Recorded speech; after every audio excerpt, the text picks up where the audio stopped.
ओम नमः शिवाय महारुद्राय बाबा धवलेश्वराय नमो नमः। दीपं यदि परं ब्रह्म दीपं यदि जनार्दनः दीपहरत मे पापो पूजा दीप नमस्तुते।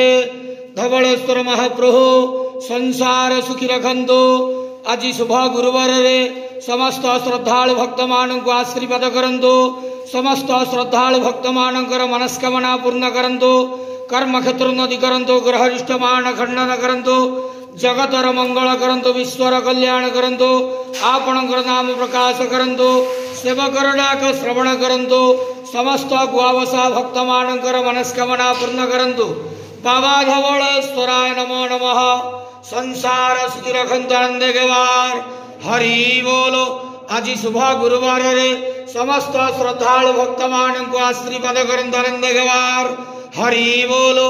बाबा धवलेश्वराय।